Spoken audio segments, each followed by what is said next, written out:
Assalamualaikum warahmatullahi wabarakatuh. Selamat datang di channel saya. Setelah sebelumnya kita bahas mengenai tafsir Al-Fatihah ayat 1, maka sesudahnya kita lanjutkan dengan bahasan tentang ayat kedua dari Al-Fatihah. Alhamdulillahi Rabbil Alamin. Yang artinya, segala puji bagi Allah, Tuhan seluruh alam. Indonesian, Tafsir Ibn Katsir. Menurut qiraah Saba'ah, huruf dal dalam firman-Nya, Alhamdulillahi, dibaca dhammah, terdiri atas mubtada dan khabar.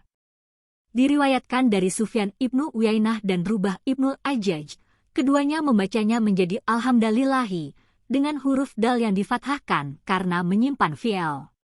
Ibnu Abu Ablah membacanya Alhamdulillah dengan huruf dal dan lam yang didamahkan kedua-duanya karena yang kedua diikutkan kepada huruf pertama dalam harakat.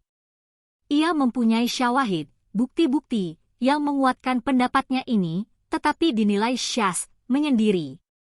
Diriwayatkan dari Al-Hasan dan Zaid ibnu Ali bahwa keduanya membacanya Alhamdulillahi dengan membaca kasrah huruf dal karena diseragamkan dengan harakat huruf sesudahnya. Abu Ja'far Ibnu Jarir mengatakan bahwa makna Alhamdulillah ialah, segala syukur hanyalah dipersembahkan kepada Allah semata, bukan kepada apa yang disembah selainnya dan bukan kepada semua apa yang diciptakannya, sebagai imbalan dari apa yang telah Dia limpahkan kepada hamba-hambanya berupa segala nikmat yang tak terhitung jumlahnya. Tiada seorang pun yang dapat menghitung semua bilangannya selain Dia semata. Nikmat itu antara lain adalah tersedianya semua sarana untuk taat kepadanya, kemampuan semua anggota tubuh yang ditugaskan untuk mengerjakan hal-hal yang difardukan olehnya. Selain itu Dia menggelarkan rezeki yang berlimpah di dunia ini buat hambanya dan memberi mereka makan dari rezeki tersebut sebagai nikmat kehidupan buat mereka, padahal mereka tidak memilikinya. Dia mengingatkan dan menyeru mereka agar semuanya itu dijadikan sebagai sarana buat mencapai kehidupan yang abadi di dalam surga yang penuh dengan kenikmatan yang kekal untuk selama-lamanya. Maka segala puji hanyalah bagi Tuhan kita atas semua itu sejak permulaan hingga akhir. Ibnu Jarir mengatakan bahwa Alhamdulillah adalah pujian yang digunakan oleh Allah untuk memuji dirinya sendiri. Termasuk di dalam pengertiannya ialah Dia memerintahkan hambanya untuk memanjatkan puji dan sanjungan kepadanya. Seakan-akan Allah Subhanahu wa Ta'ala bermaksud, katakanlah oleh kalian, segala puji hanyalah bagi Allah. Ibnu Jarir mengatakan, ada kalanya dikatakan, sesungguhnya ucapan seseorang yang mengatakan Alhamdulillah merupakan pujian yang ditujukan kepadanya dengan menyebut asmanya yang terbaik dan sifatnya yang maha tinggi. Sedangkan ucapan seseorang, segala syukur adalah milik Allah, merupakan pujian kepadanya atas nikmat dan limpahan rahmat-Nya.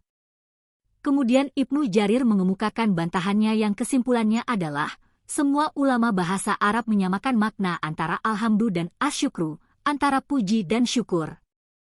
Pendapat ini dinukil pula oleh As-Sulami, yaitu pendapat yang mengatakan bahwa puji dan syukur adalah sama pengertiannya, dari Ja'far As-Sadiq dan Ibnu Atta.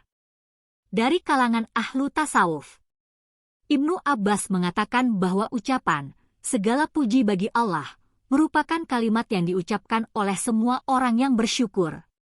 Al-Qurtubi menyimpulkan dalil yang menyatakan kebenaran orang yang mengatakan bahwa kalimat Alhamdulillah adalah ungkapan syukur. Dia nyatakan ini terhadap Ibnu Jarir.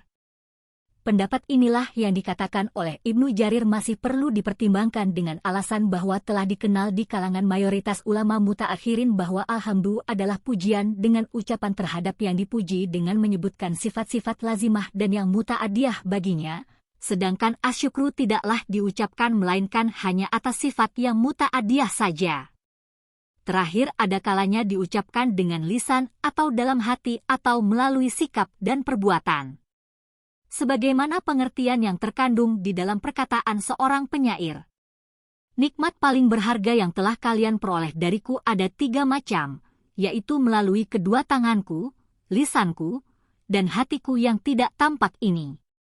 Akan tetapi, mereka berselisih pendapat mengenai yang paling umum maknanya di antara keduanya, pujian ataukah syukur. Ada 2 pendapat mengenainya.